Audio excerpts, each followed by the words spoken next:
Hey guys, how's it going out there? Okay, so there are a couple things that are going to help us study more easily. One will be to understand an understanding of the direction, So we may say smooth or reverse or smooth.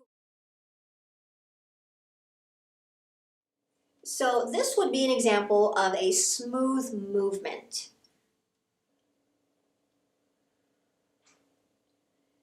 So the fingers move towards the thumb.